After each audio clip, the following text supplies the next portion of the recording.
हम आने वाले दिनों में दिल्ली में कोरोना को कैसे नियंत्रित करेंगे। इसमें ये एक तरह से 5T है, 5T प्लान है। पहला T है टेस्टिंग। हमने ये देखा कि जिन जिन देशों ने टेस्टिंग नहीं की वो जब कोरोना फैल गया तो उसको कोरोना को नियंत्रित नहीं कर पाए। अगर आप टेस्टिंग ही नहीं करेंगे आपको पता ही नहीं चलेगा कि कहां कहां किस किस घर में कोरोना फैला हुआ है। और अगर आप टेस्टिंग नहीं करेंगे और कोरोना फैलता गया नीचे, एक आदमी दूसरे को, दूसरा तीसरे को, और इस तरह से ये चारों तरफ फैल जाएगा। हम साउथ कोरिया का एग्जाम्पल देखते हैं कि साउथ कोरिया ने किस तरह से बहुत बड़े स्तर के ऊपर टेस्टिंग कर करके उन्होंने एक एक आदमी को आइडेंटिफाई किया कि इसको कोरोना है, इसका इलाज कराओ, इसको कोरोना है, इसको क्वारंटाइन कर दो। उन्होंने एक एक को आइडेंटिफाई किया ताकि वो दूसरे लोगों को संक्रमित ना कर सकें। अगर हम टेस्टिंग नहीं करेंगे हमें पता ही नहीं चलेगा कि कौन संक्रमित हो गया, कौन इन्फेक्ट हो गया और कौन इन्फेक्ट नहीं हुआ। इसको अब हम बहुत बड़े स्तर के ऊपर साउथ कोरिया की तरह करने जा रहे हैं। अभी तक टेस्टिंग किट्स की बड़ी समस्या थी, अब थोड़ी सी समस्या सुधरी है। हमने ऑलरेडी 50,000 लोगों के टेस्ट के लिए ऑर्डर किया हुआ है और वो ऑर्डर आने चालू हो गए हैं। 1 लाख लोगों के रैपिड टेस्ट के लिए हम लोगों ने ऑर्डर कर दिया है और शुक्रवार से हमें वो 1 लाख रैपिड टेस्ट कराने के लिए हमारे पास डिलीवरी चालू हो जाएगी। रैपिड टेस्ट आने के बाद जो जो हमारे हॉटस्पॉट्स हैं, जहां हमें लगता है कि कोरोना के पेशेंट थोड़े से ज़्यादा निकले, जैसे मरकज़ में निकले, मरकज़ के आसपास का जो निज़ामुद्दीन का एरिया है, उस तरह से दिल्ली में दिलशाद गार्डन में थोड़े से ज़्यादा निकले थे। तो उस तरह से जितने हमारे ऐसे एरियाज़ हैं उन एरियाज़ के अंदर हम ज़्यादा रैपिड टेस्ट को ज़्यादा इस्तेमाल करके वहाँ पे रैंडम टेस्ट कराएंगे ताकि हमें पता चल सके कि कोरोना कहीं वहाँ ज़्यादा फैल तो नहीं रहा और हमें पता ही ना चले। तो रैपिड टेस्ट को इस्तेमाल किया जाएगा और जो डिटेल्ड टेस्ट होते हैं उनको भी इस्तेमाल किया जाएगा। दूसरा हमारा टी है, दूसरी बिंदु है ट्रेसिंग।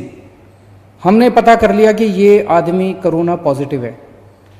अब ये व्यक्ति किस किस से मिला, 14 दिन में किस किस से मिला, उनको सबको आइडेंटिफाई करते हैं। हमारी टीम बहुत एफिशिएंट टीम है, हमारे अफसरों की, डॉक्टर्स की, वो आइडेंटिफाई करती है और उन सब लोगों को सेल्फ क्वारंटाइन में डाल दिया जाता है।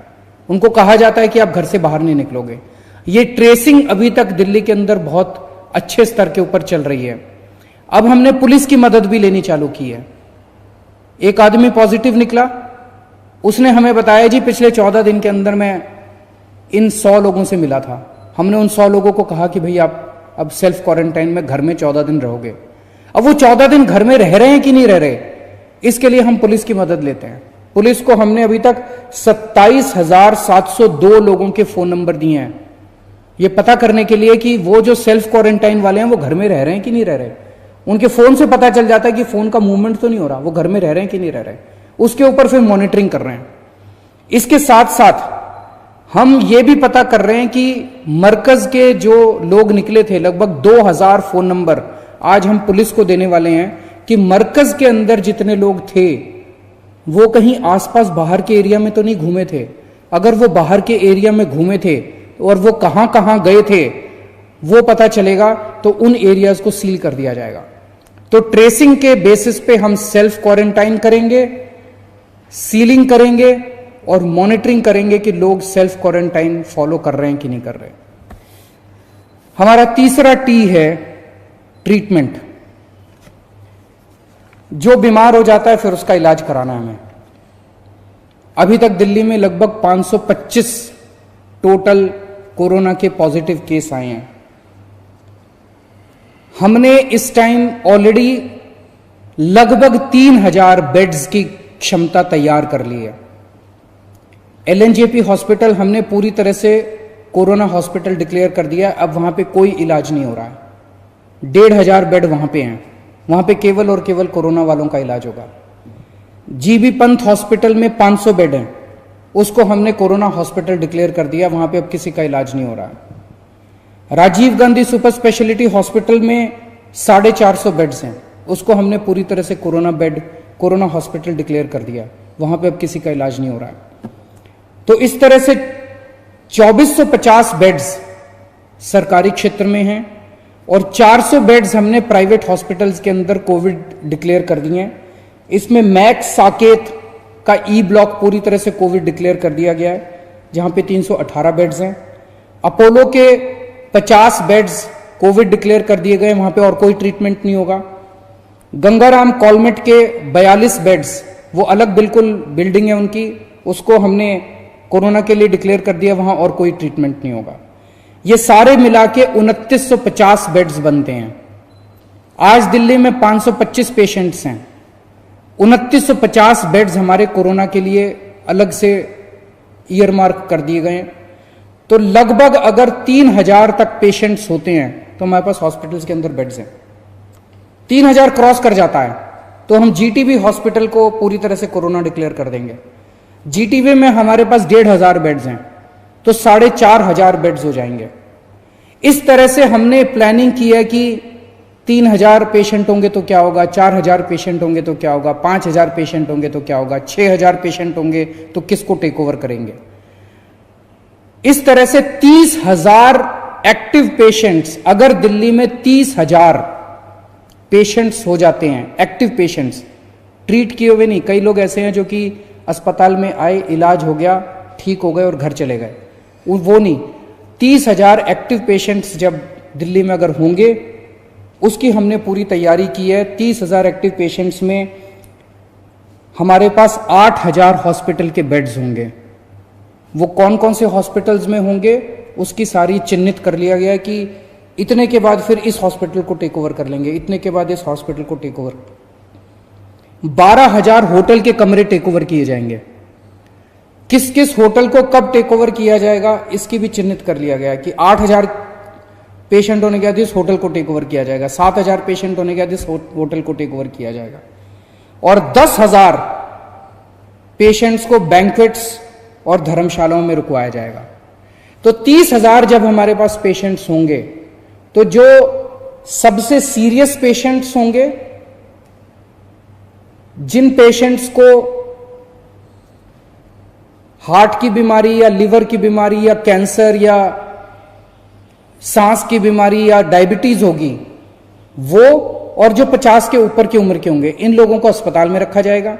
और जिन लोगों को माइनर सिम्टम्स होंगे, जो 50 के कम की उम्र होंगे, कोई और बीमारी नहीं होगी इस तरह के, उनको हम होटल में और धर्मशाला में आइसोलेशन में रखेंगे।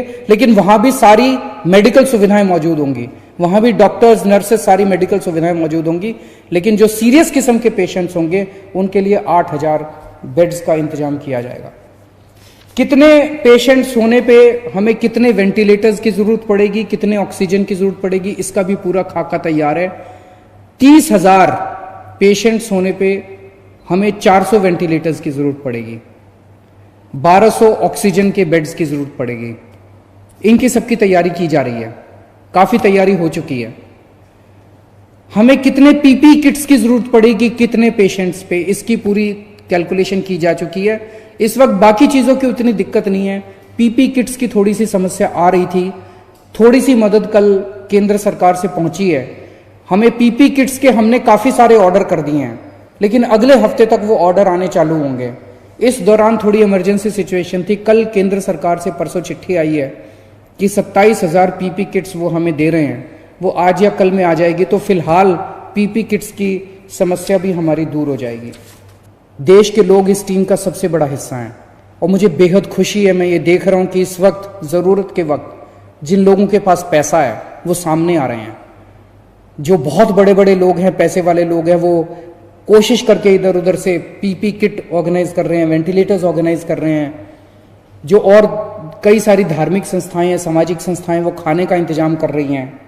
और मुझे बड़ी खुशी है कि हम सब, ऑपोजिशन हो या पक्ष हो या विपक्ष हो, सब एक साथ मिलकर काम कर रहे हैं। थोड़े दिन पहले मैंने सभी बीजेपी के लीडर्स के, दिल्ली के लीडर्स हैं उनके साथ, जो एमएलए उनके साथ बात की थी। कल मैं सभी दिल्ली के सांसदों के साथ बात करने जा रहा हूं, उनके विचार, उनकी जो भी बातें, उनको हम सुनेंगे, उनके हिसाब से साथ काम करेंगे। और 5वां टी है ट्रैकिंग एंड मॉनिटरिंग। मैंने इतनी सारी बातें तो बोल दी, लेकिन इन सब बातों को मॉनिटर करना, उसको ट्रैक करना कि चीज़ें सही चल रही हैं, इसकी जिम्मेदारी मेरी है। दिल्ली के अंदर 24 घंटे मोमेंट टू मोमेंट ट्रैक करना कि जो पूरा हमने प्लान बनाया वो प्लान उसके हिसाब से चल रहा है, इसकी जिम्मेदारी मेरी है। वो 24 घंटे मैं ट्रैकिंग कर रहा हूँ, मैं मॉनिटर कर रहा हूँ और मैं इसके ऊपर नज़र रखूँगा। Bureau report SMZ news.